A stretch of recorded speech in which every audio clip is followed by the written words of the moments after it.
everyone. Welcome to a very special podcast. I have the loveliest new first companion on this podcast in a long, long time.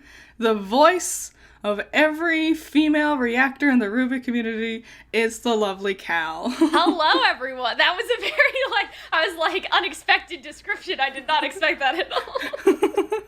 I thought about, practicing something, and then I was like, I'll figure it out on the spot. And then I was like, oh no, what do I say? But yeah, I think this is going to be really cool, because I feel like that there's been kind of a lack of Ice Queendom coverage, and so it's nice for more people to get into it. It's, I can see everyone is, middling into the ideas of discussing Ice Queendom, but I think we can all start talking about it a little bit more, thoroughly. Yeah. As a community. For sure. I guess right off the bat, what do you think of Ice Queendom so far?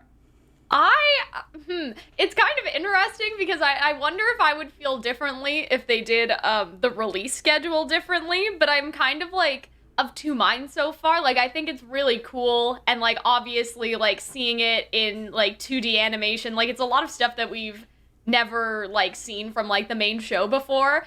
But because they did the recap and then it was dead for a month and then they resurrected with episode 4 4 weeks later, I feel the reception's been kind of mixed, or the hype died or something. So I'm enjoying it, but I kind of feel I'm the only one enjoying it, whereas during Ruby season everyone's super hype. I'm it seems that there's a much smaller crowd of people gathering to discuss about it compared to Ruby proper, which makes sense, but I didn't think it would be so low, I guess. 100%, yeah. I think they either shouldn't have done the release 3 episodes so early, or just have one episode be the recap stuff, which would have been hard. But honestly, the more I think about it, spending so much time on the recap might have hurt the flow of the pace in general. Yeah. And that's something else I thought of too. If we have 12 episodes, we only have we only have 9 now, and so not to say that the recap episodes were wasted, but it just sort of dawned on me. I was oh, we're already on episode 4, which means we're already 1/4 of the way through, and nothing has really happened yet. Yeah, I really, really liked episode 4. As I watched it, and then I edited together my review, and as I'm working on it, I'm like, dang, this is cool. And so I wish we could have just started right there with that. But I did also really like seeing the recap stuff. So I'm kind of torn. Yeah, I'm basically in the exact same situation. I think we were talking, Hunter and I were talking about it, and we were just well, on one hand, the recap was probably necessary, because I have no idea how they would have, done this if you've never watched Ruby before. I feel it was necessary, but then I was but it's kind of sad. It's kind of sad not to have the full, 12 episodes for just, this concept. And so, yeah, we were kind of torn on it, too. I mean, the only solution I could think of was doing, I don't know, ordering 15 episodes or something just to, offset the thing, but I've never really heard of that before. Usually it's 12, 13, or, 20, 24 or something. They don't really do numbers like that, so... And, I don't know, but it was, because I remember, this is actually insane. It literally feels like a fever dream at times, because I remember when Volume 2 was coming out, I remember sitting there giddily with my sister being wouldn't it be crazy if Ruby became, a real anime and was made by Studio Shaft specifically? Oh my god! And so this happened, and I'm am I dead? Gift of prophecy. The prophecy. So, it's really, really cool. A part of me thinks maybe we didn't need the recap stuff. Yeah. Because it's not it's trying to be a one-to-one adaptation. So I feel maybe if it just went wholeheartedly into this is a spin-off, we're starting here. We're assuming you already know the basics of these characters to some degree. Yeah. But I don't know. And that's, I don't know, and that's sort of the other thing too is Oh, goodness. The thought just, like, went out of my mind. Oh, yes, now I remember. It's really cool to see, like, all the recap stuff animated, but I also feel like that may have given people, like, a wrong impression of, like, what could have been, because I feel like now people just really want RWBY, like, remaster, like, animated all in 2D, and I totally understand why, but I feel like that, like, people saw that, and then they were like, oh my god, like, I can't wait to see, like, the dock fight, for example, like, between Blake and Sun and Roman, and then that didn't happen because they're focusing on Weiss, and so, like, Weiss was not there. I'm assuming that's why they took it out, and I'm just like, but I totally get why people are like, damn, we just got, like, cheated out of, like, seeing that in 2D animated, so I feel like the recap only made people want something else and not want this, but I think that this is really cool. Like, I really like what they did in episode 4 a lot. Like, how dreamy and, like, fucky it is and everything. Like, it definitely feels like the surrealness, I think, that they really hit it. So I think that's, I don't know, it's more of, like, I'm enjoying the show a lot, but, like, the community reception of, like, different things of, like, oh, well, I wish we just got a remaster instead, or, like, the other day, I saw someone say, can we just pretend that IQ doesn't exist, because I guess they don't like how Weiss is being, like, characterized, which I kind of understand if you've, like, grown to like the Weiss we have now, like, the Weiss in the show is, like, you know, like, racist and, like, everything that she was at the beginning. She's unlikable, but I'm like, but she's unlikable for a reason, like, because she's gonna change, like, I don't know. And so, yeah, that's the only thing where I'm like, oh, this is causing, like, a lot more division, I guess, of people, like, even fans that, like, usually, you know, wouldn't, like, criticize, like, RWBY at all. And so I was like, oh my god, what is happening? Yeah. It's, but it's not, I kind of appreciate it, because that was, like, a really big point of, like, early actual criticism with RWBY, was when, Weiss suddenly got over her racist thoughts, and it's like, I understand why it worked out the way it does in the original show, and I like how it works out, but it is rather quick, so I do understand the idea of expanding on this for even more maximum character development for Weiss. Yeah, that's what I feel like. It's kind of like a patch on, like, the show. It's like, bug fix, we're actually addressing Weiss's racism. Like, and so I think it is kind of necessary, because that's something I've always kind of had a problem, or not a problem with, but sort of side-eyed a little bit. I was like, okay, I guess we're just over it now, that's fine. And so this is kind of, you know, exploring what probably should have always been explored in the first place. So, and I like it because it can kind of fit really perfectly, because they have, like, what, 2 months between the end of Volume 1 and the beginning of Volume 2? So this can, if you want, this can fit perfectly into canon, mostly. And it fixes so many issues that some people might have. Weird that it has to be a supplemental thing, but understandable. Yeah, they totally did that on purpose, too. They were like, okay, we can make this. That's why they call it canon adjacent, I think. Like, you can put it, you can technically fit it in here, because there's, like, 2 months or 2 weeks or whatever, like, in the semester, like, before volume 2 starts, that they were doing stuff, I'm assuming, so. Yeah, hanging out, making RWBY's giant binder of cool stuff to do. Yes, exactly. So I really like the Dreamscape world, and I was thinking about it, and a lot of people are making a lot of Madoka Magica references, which I understand, but the more I think about it, the more I'm like, actually, this is just Persona 5. Yes! I totally agree, like, that's, like, it's so funny, because I was talking to somebody, and said that exact same thing the other day, like, this feels like a palace, like a Persona 5 palace, and, like, even, like, the clothes changing, like, in the cognition and stuff, like, I don't know, I was just like, yeah, this is like Persona. Yeah, I was like, this is the best. It's taking all these cool things I like and just mixing it with RWBY. And I think that's the thing. People are going to get so hung up on the first 3 episodes, which is weird that it had to take 3 episodes to get to this point. But once they get to this 4th episode, I think they're going to be like, well, dang, look at all this cool stuff that's happening now. Yeah, I really hope so, because I am getting a little worried. I was like, I hope that people haven't, like, you know, given up on it, but I feel like it'll take, like, 1 more episode, like, for people to see, like, that, first of all, it's airing again, because I think some people forgot, and then just to see, like, where episode 5 and maybe even 6 progress, and then that'll, like, seeing the screenshots from that will probably, like, rehook people, because it is really cool, but I don't think a lot of people have realized how cool it is yet. Obviously, we have, because we are big brain, but... we're the cream of the crop in the Ruby community. My biggest thing, I'm just really curious how, if someone who doesn't know anything about Ruby, because surely there's going to be someone out there who just sees like the cool like fight scenes from the first couple of episodes and be like, I'll check that out. I'm curious how someone who doesn't understand Ruby at all is gonna take to Ice Queendom. Mm-hmm. Will they be like, this is a natural progression and everything feels fine, or will they feel like these first 3 episodes feel like one thing and now this feels like a different thing? Yeah, I could definitely see the second one. We need a case study. We need to find someone. Find someone who doesn't know Ruby and bring them in. Exactly. So let's talk speculation now. So we see a lot of really cool changes to things with Weiss's Dreamscape. Specifically, my favorite was what they did with Whitley by turning him into a bat. That's my favorite thing in the world. What other kind of changes to things do you think we might see moving forward? Well, the interesting part, I guess, right now is, like, we know, I guess, in canon that Jock has, like, Faunus labor, but there's no Faunus. Like, they say explicitly at some point that there are no Faunus in Atlas.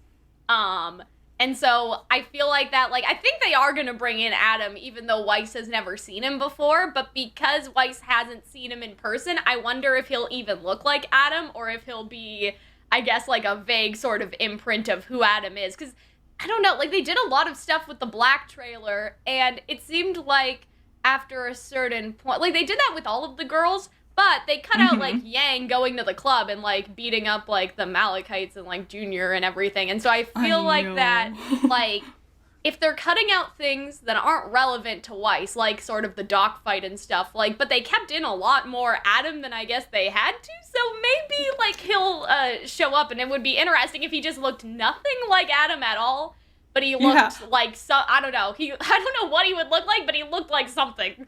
I think that we'll see him, probably. It would be cool if, because she doesn't really know what he looks like, it'd be cool if he looked more like the Beast, because he's supposed to be the Beast. I think that'd be a really cute way to approach that. Yeah. I was thinking of, like, I was, like, sitting there in the middle of the night counting, like, how many of the Calxiyn personalities have we seen? Which ones are missing? And where can they fit into the rest of Weiss's Dreamscape? I think we're missing Bashful. Yes. And one other one. I don't remember which one, though. Okay, because we saw Dopey, Happy, Angry. We're missing sad. There's a sad one, isn't there? I need a list. Where are the dwarves? Depression. I also really like what they did with Calxiyn, though, because, like, I mean, his eye switching semblance thingy, like, was not really deeply ingrained into, like, his character in the show as much. It was more of, like, a cheeky, like, oh, yeah, like, he's based off the dwarves. Like, I kind of like that now they're, you know, going, like, full fairy tale with it. Especially, because a lot of people think Calxiyn, it's not a semblance thing, it's just, dissociative identity disorder. Mm-hmm. So, I don't know much about it, but I wonder if people, like, resonate with the idea that dissociative identity disorder is being represented as different individuals within Weiss's dream. Mm-hmm. I think that's pretty cool, but I don't know for sure. Yeah, I think that, like, it'll depend on, like, if they go, like, as far as, like, sneezy and stuff like that. Like, I just remembered there is no sad dwarf. There is sneezy, sleepy, happy Doc, which I think Calxiyn is just supposed to be Doc, like, base Calxiyn, if you want to call it that. Grumpy, dopey, and then bashful. I guess that's all 7. Yeah, and so, like, I don't know, like, sneezy is not a personality. So, like, I think it'll depend on how they do that. Like, I've seen a lot of people say that it's not, like, a very good representation as it is, like, in the canon show. But I guess it'll depend what they do. Like, if they go, like, full Snow White with it and we get, like, Sleepy, it's like, yeah, that's not, like... Yeah. But yeah, if they do, like, I have no idea. Like, Sleepy could connect to the whole dream thing, but, like, I don't know. It'll be interesting to see if they change it, just because, like, maybe they'll do more emotional-based, like, jealousy or something. Like, maybe they'll do, not 7 Deadly Sin Calxiyn, but, like, maybe something similar to that, just to get rid of, like, Sleepy and Sneezy and, like, the ones that aren't, like, really, like, this isn't an emotion. I think playing around with it regardless would be a cool idea. I don't know. I'm just in love with, like, I saw, like, Dopey Klein as the wall, or the door. And I'm like, this is the best thing. Some people think that the dog that Weiss has is also, like, a Klein. Like, I guess just, like, servant Klein, but I don't know. I don't think it is. I think it'd be, oh, what if that one was Sneezy? Because you're allergic to dogs, and dogs make you sneeze. I think it's a Klein, but it's hard to tell if it's, like, a Klein mustache, or just, like, a terrier mustache on it, you know? Yeah.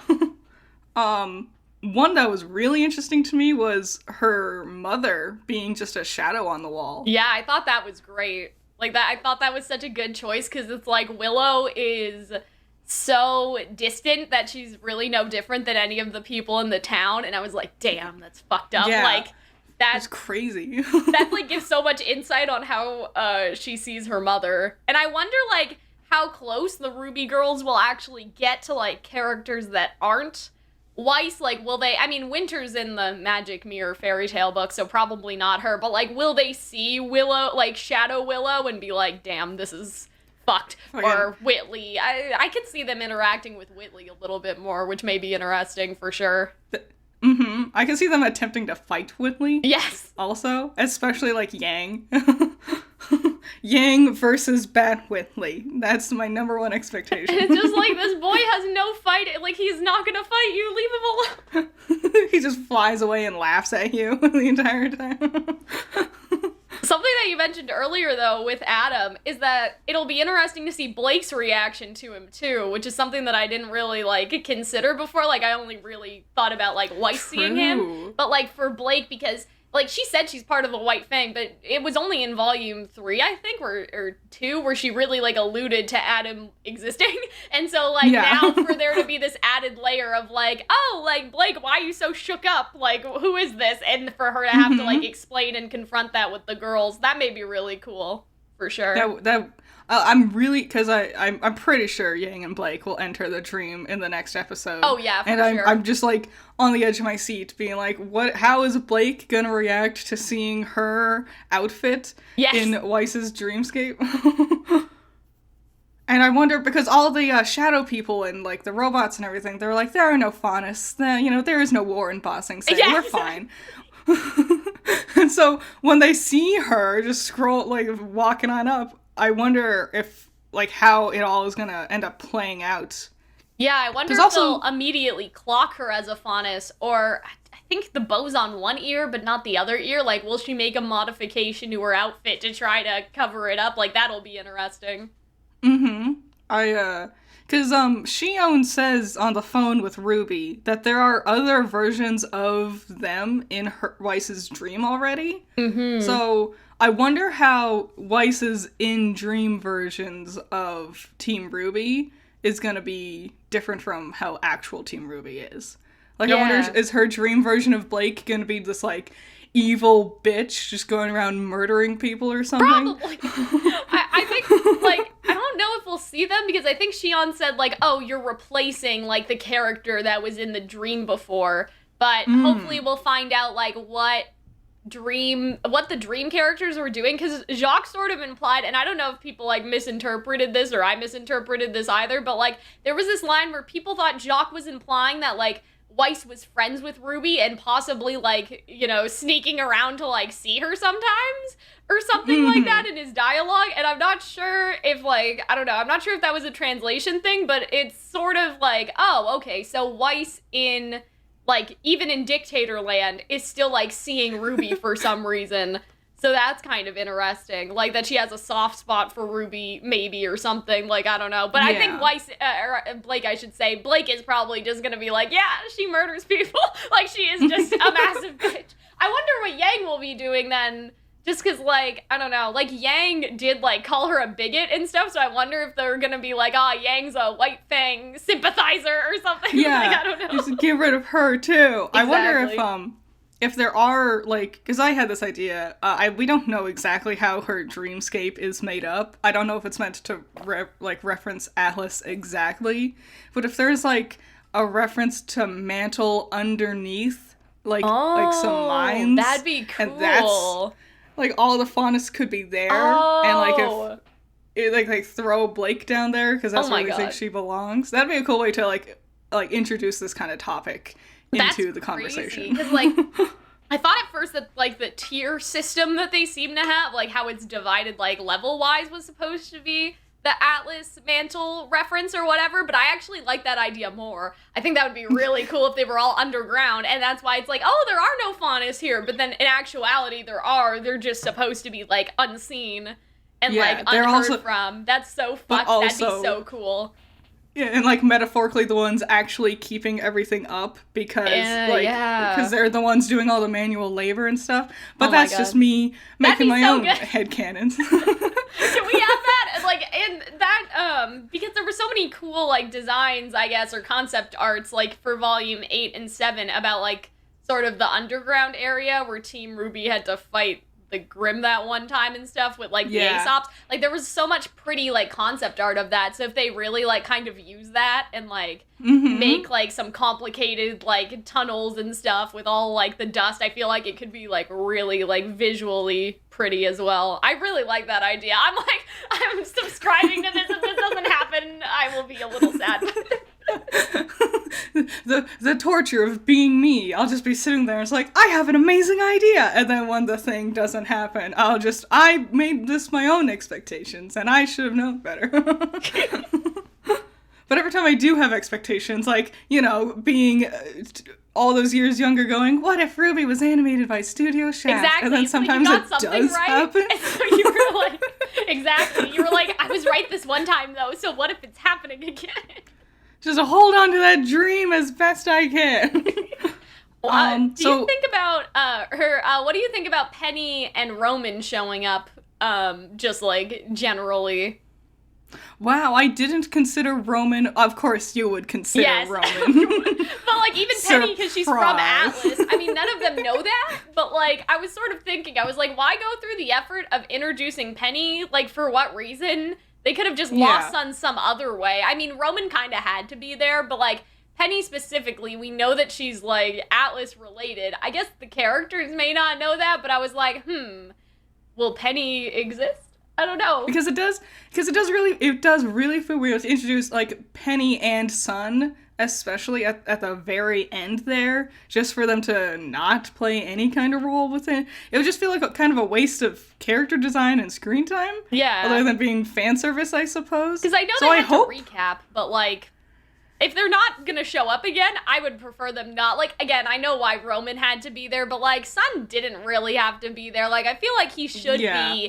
And she had like such an impression of him, right? Like, oh, we're gonna catch him so I can show you how bad he is. Like, I feel like that'd be kind of perfect, like, for, you know, like her dreamscape to still have like that sort of, I don't know, mentality about Sun, and he's just like, I don't know, like he's just some like Aladdin adjacent character where he's just sneaking around the city and she's trying to like catch him still. I don't know.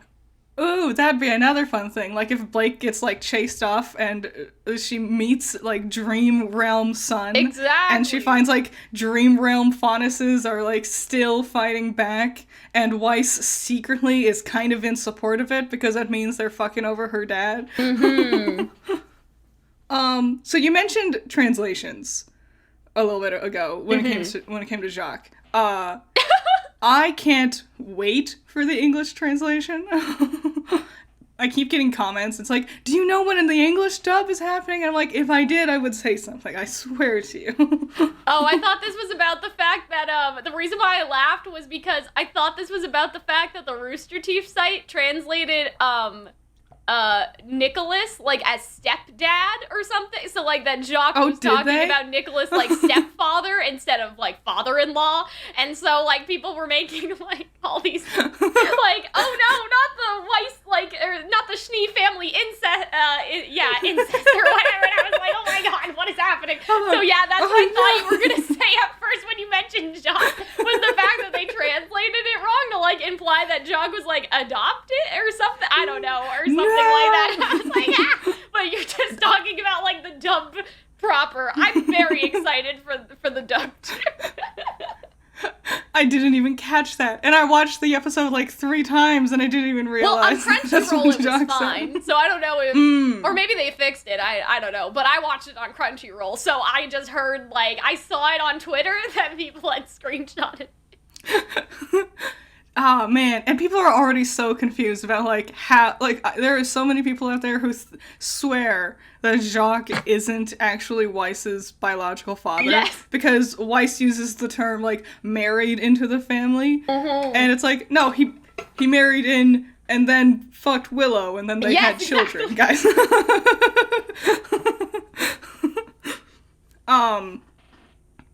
So...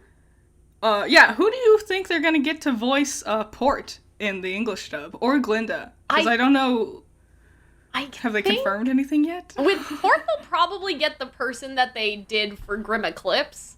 Just because they had...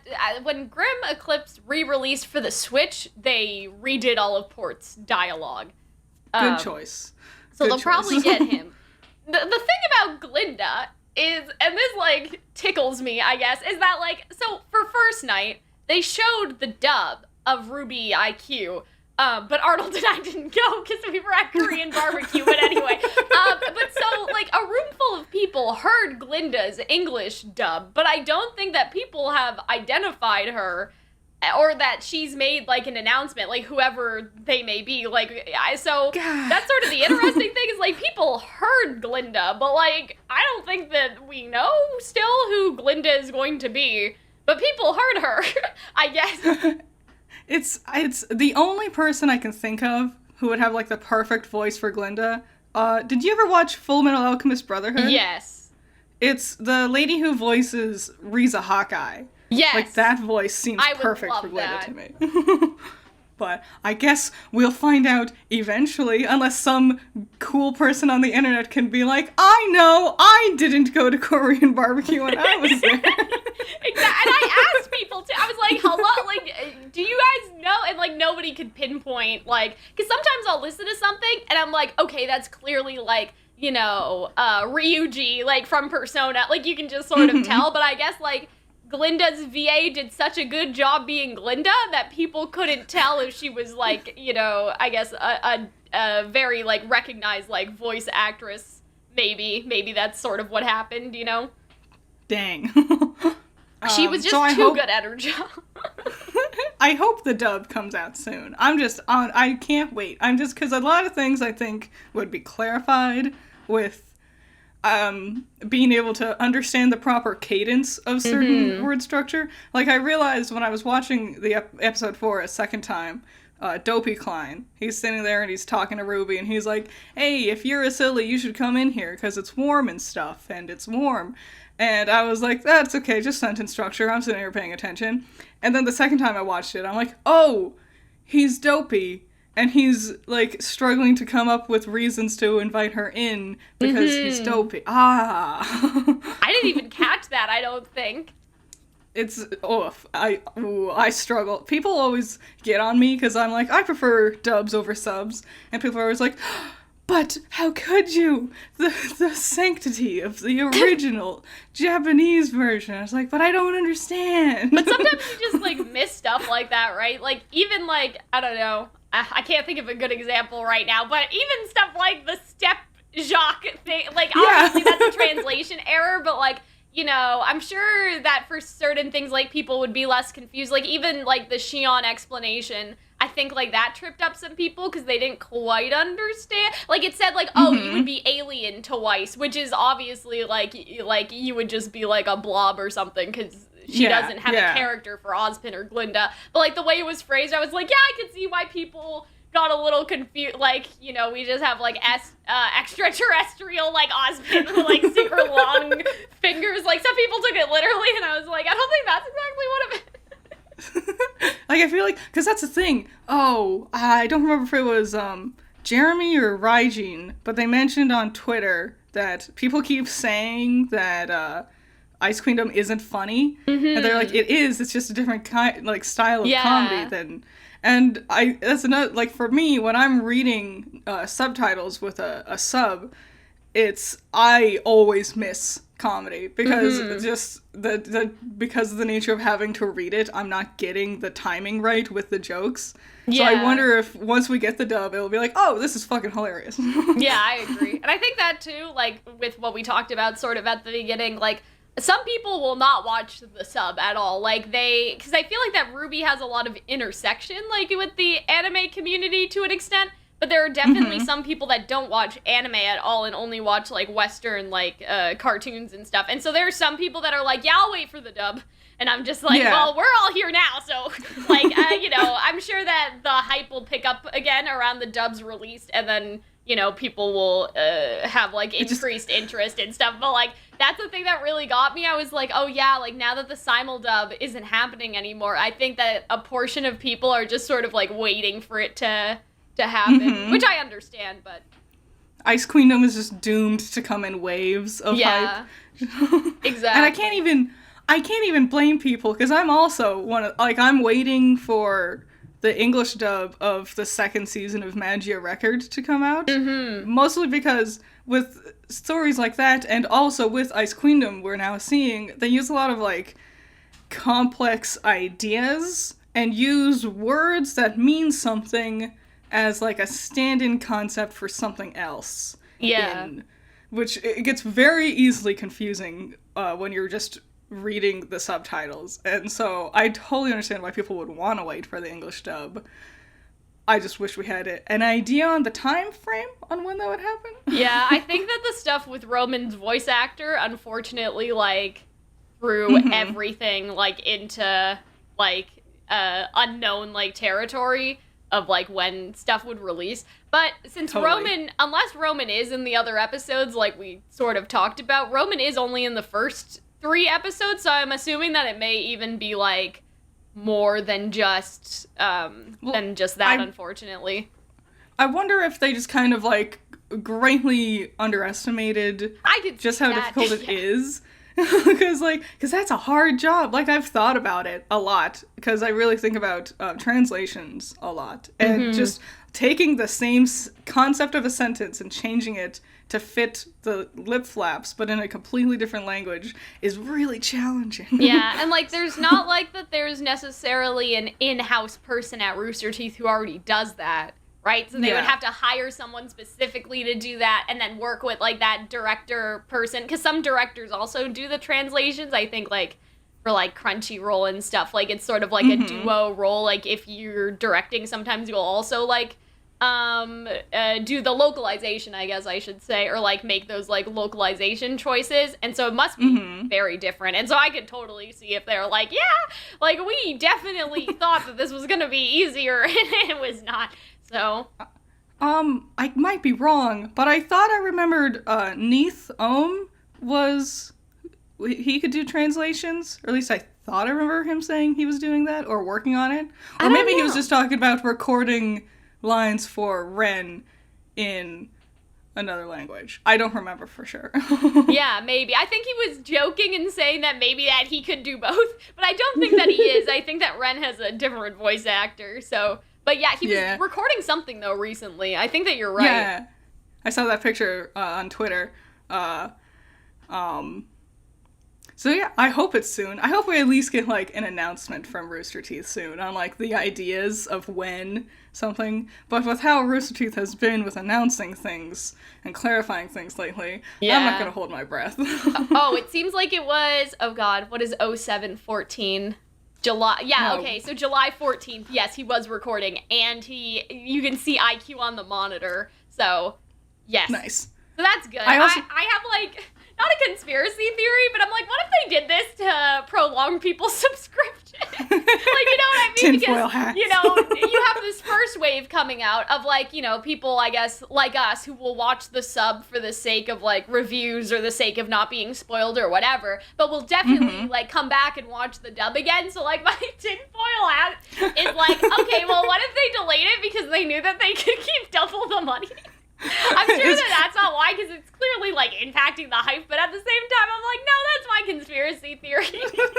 And at the same time, it's like, those bastards, and then it's the meme from Futurama, and shut up and take my money. Exactly. I mean, I canceled my Rooster Teeth subscription. I don't know if you saw that. But, like, yeah, I did. Because I had the because I have Crunchyroll for, like, you know, Shadow's House and, like, I guess whatever else is coming out this anime season if I have time. But, like, I was like, if it's gonna be late every day, and then the translations are kind of wrong, because it seems like that they're not, like, translating with the Crunchyroll people. Like, it seems like that it's two different set of translations, and so that can kind of cause, like, Mandela effect, where people are like, but I swore it said that. So I was like, I'll just stick to the Crunchyroll website for now. Like, there was this one thing, it was an episode, it was one of the recap episodes, it's when they meet Penny, and she makes, like, a noise when Ruby says, yeah, you're my friend, and the subtitle says that Penny says the word grin.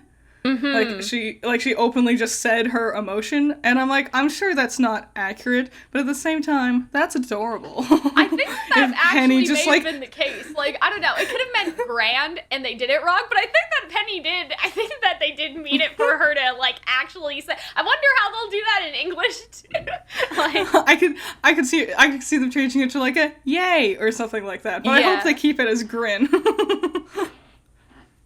I would like that too. So, any predictions on how you think Ice Queendom, like the full story of Ice Queendom, like how it could end potentially at the end of the season? I think that, like, right now, the sort of, like, theory that I've held on to, like, Roman copium aside, we will not include Roman in this theory.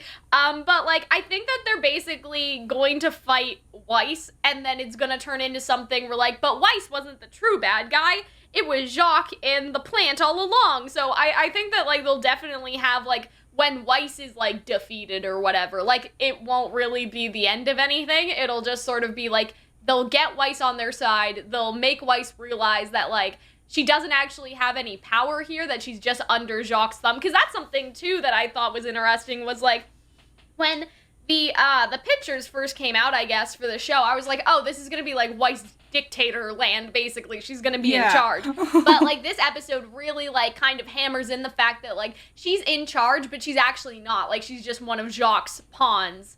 And so if they can convince her, like, you're actually not in charge here, like, your father's just trying to make you think that you are, but he's just using you, like, I feel like that would be interesting.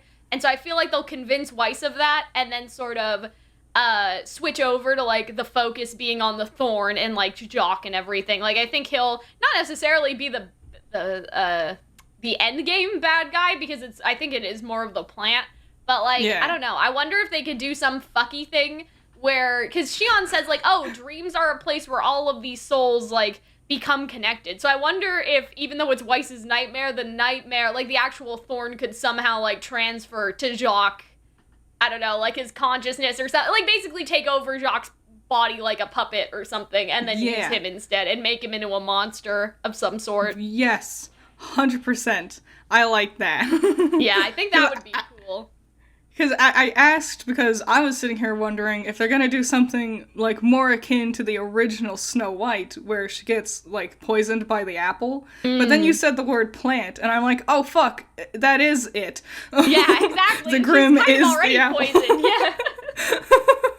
We're in the middle of it. Oh, shit. Oh, there's so many fairy tale references, too. Like, it's been, like, there's the magic mirror with, like, winter and stuff, but then there were also, like, Beauty and the Beast vibes, like, having, like, these invisible hands, and, like, the candle is, like, Klein, and, like, all of that stuff. Like, I was just like, oh my god. Like, it's so cool that they're, like, really embracing Ruby's fairy tales in this way, and, like, not just even Snow White. Like, they're really going for it. So I totally see, like, Madoka X Persona X fairy tale stuff happening, because at the end of Snow White, it is the evil queen who is, like, the villain, you know, so I feel like having Jacques be sort of, like, taken over by the Thorn, or, like, used by the Thorn as, like, the final big bad would be cool. I also think Shion's sketchy, though. What do you think about Shion being, like, sus? I'm like, I'm torn, because on one hand, I'm like, oh, 100%. But on the other hand, I'm like, but they look so cool. But it's always the cool ones, that's the problem. Damn it, Roman! I know, exactly. Because, like, I don't know. I just got that vibe. I was like, you seem like you're good, and you seem like you're catching them, but what if you're actually unleashing them, and you're, like, trying to experiment to see how far this, like, weird, fucky grim experiment, like Dr. Merlot that nobody ever references anymore type thing Yeah. can, like, go, you know? So I just sort of wonder, I'm like, but is he bad? Or I guess I should say, are they bad? I don't know. Yeah. It's like, I don't know, because they seemed so suspicious in episode 2 when we first met them. And I'm like, is it supposed to be unnerving? Yeah, or is it like a red herring, or like, I don't know, maybe too that'll be something that's like not rectified, because it's not necessarily a problem, but like when we have the dub, just because I was like, okay, like they are literally so sus, they're the true bad guy, like I was so like hooked on it, but maybe hearing their voice like in English will like change my mind or something, I don't know. It's like, oh yeah, you're not meant to, you're supposed to be sympathetic. I understand now. Yeah, or something like that.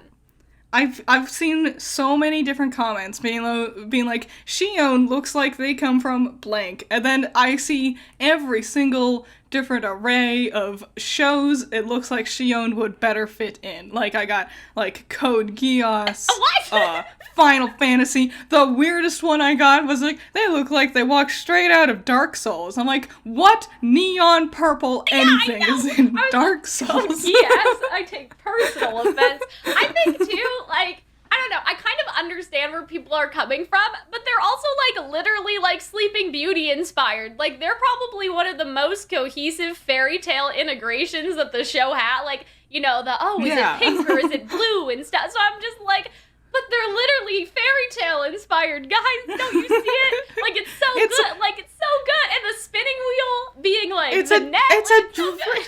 It's smart, guys. It's clever. You're just sitting there yelling. Exactly. I'm just like old man yelling at class, like, because I'm so convinced that that's what they're supposed to be based on. I don't know if that's been like confirmed, but I'm like, they're not from another anime. They belong in this anime. I think the thing is, so I spent a lot of time thinking about it because I'm like, Shion does look weird, but why? It is true. I came to 3 conclusions. 1, they're really pale. Mm-hmm. And, like, this is Ruby, where in Volume 1, Ruby Rose herself was, like, translucent, and Shion still looks pale. Yeah. 2, I think it's just, like, the design of their outfit, it sticks out a lot, like, there's little bits and bobs on their shoulders and stuff, and back in, like, Volume 1, they didn't really have things like that. But I think the most important thing is just the shape of their hat, like, because that hat would not have worked in Poser. Yeah, whatsoever. Sure. Yeah, I like Shion. I do think the design sticks out, like people have said for sure. Like, I don't know. I understand why people go as far to say that he doesn't look like that they're from this anime, but at the same time, I'm like, you know, maybe if Ruby wasn't in Poser, like at the very beginning, we would have gotten more stuff like that, but it was just more of a limitation based off of clothing. That's my, like, that's my justification, I guess, like, that's like, but guys, you don't understand, they always wanted to do something like this. It's the kind of thing where anytime any new Pokemon game comes out, they'll be like, this new Pokemon doesn't look like a Pokemon, and I'm like, but it is. Exactly. It is a Pokemon. I don't know what to tell you. But yeah, I sort of like, I know that they want to keep the designs iconic, obviously, like what they were in Volume 1. I mean, other than the Dream World where they're clearly changing them. But I do wonder, like, if they had free reign to redesign the characters, like, within the bounds of, like, their school outfit versus the Dream outfit, if it would look any different. Just because, like, 2D, not that it's easier to animate certain things, because it's not, but, like, there's just differences. Like, I know, like, for Miraculous Ladybug, the guy was like, yeah, we couldn't do 2D animation because her spots were, like, literally, like, oh, yeah, way too hard. Like, they were causing people emotional distress, and that's why they switched to 3D, right? So, like, if we go the other way, I wonder if they could have, like, done more dangly things, I don't know, on the outfit. Dang, I had one more thing I was gonna say, and I think it was about Shion. Oh, no. Thoughts gone forever. Well, we'll if it's never not get about it back. them being sus, what else? Who they'll be voiced by? Was that it? Well, maybe. Who do you think they'll be voiced by? Any idea? No idea. I have no thoughts. Head empty. Like, I don't know. I don't know my voice actors well enough to, like, make a decision. But, like, I guess in terms of tone, I kind of hope that they'll like, because, I don't know, they're supposed to be, I think that they confirmed, like, that they're supposed to be non-binary, so I'm sort of imagining, like, gender ambiguous and very, like, warm and, like, not sultry, that's not the right word, but very, like, warm tone or something, like, very, like, stoic, warm, sort of, like, voice, and so I don't know who exactly, but that's kind of how I imagine them to be at the moment. You know what? What's their name? The person who voices May Marigold? Caden. I think Caden could do it. I want Caden to do everything. Yeah, I mean, I think that two people were, like,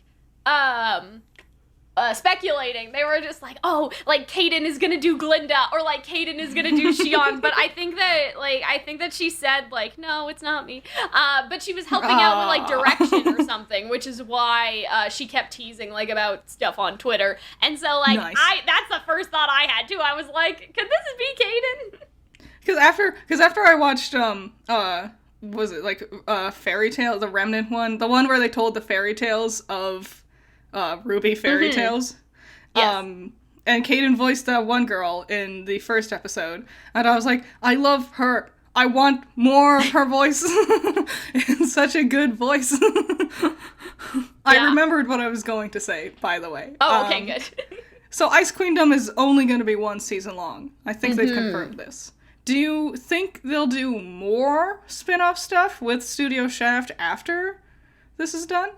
That's interesting because, okay, so here's the problem I think that I've pinpointed slightly, is that, like, nobody wants to make anything that's not canon. Like, that's why this is canon adjacent, right? But, like, RWBY, in terms of, like, the early volumes of RWBY, don't have a lot of time skips in order to place things. Like, there's really only, like, the in-between the school semester, and this is already taking up one of the, like, you know, if it's, like, the two weeks or whatever. Like, I don't know if this is gonna last 2 weeks, maybe it's just, like, 2 days and we still have all the other days, but, like, I don't know, like, I think that, a lot of studios don't want to do Volume 4 because the girls aren't together, and then by the time that there's, like, time skips again, I guess it would be, like, the Volume 7 time skip, and the Way Forward stuff is in there. So I'm like, I'd like them to do more things, but, like, nobody wants to do anything that's not canon, and I don't know where something else could go that would actually make sense. But I would love, like, I don't know, like, slice of life, like, in between the semesters, like, Vacation RWBY. I don't know if that's gonna happen. I would love that.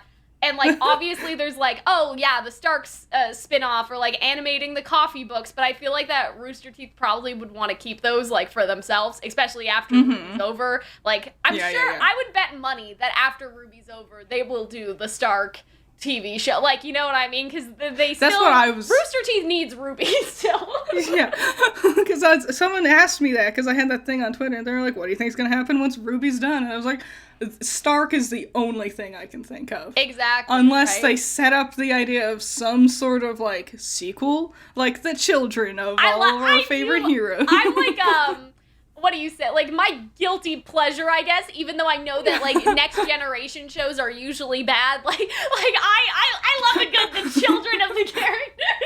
Like, I want Boruto, but RWBY. Exactly. And I'm just like, I know that's so bad, but at the same time, like, unironically, I don't know, that speaks to me for some reason. But yeah, I would love to see them do more stuff, or, like, more nightmares. Like, I don't know, like, my, like, copium was like, oh, well, maybe they'll do, like, somebody in Juniper for another season, or, like, one of the villains caught the nightmare, like, I don't know, like, you know, not to go all Roman again, but, like, not Roman specifically, but, like, Roman or Cinder caught the nightmare somehow because they were fighting with, well, Cinder wasn't there, but Roman was there. They were fighting with Blake. I don't know, like, just how this plant spreads, we still don't really know yet, and so, like, that was sort of my thing, was, okay, maybe they could do a season 2, but then have it transfer to the villains somehow. Or maybe, like, the show will end when Emerald, Mercury, and, when Cinder, Emerald, and Mercury are, like, invading the school or something, and they think that the plant's gone, but then you see a little thing on the back of Cinder's neck, or something. Ooh. Like, I don't like Cinder that much, but I'd fuck with, like, Cinder Nightmare World. Like, I think that that'd be interesting, so I don't know. I hope that, like, maybe they could do something like that, and then that wouldn't, like, necessarily impede on the timeline, because I doubt Team RWBY would go help with that. Like, if it was Cinder, I doubt they'd go help, so it'd be more of a spin-off where, like, I don't know, Emerald and Mercury have to go rescue her or something.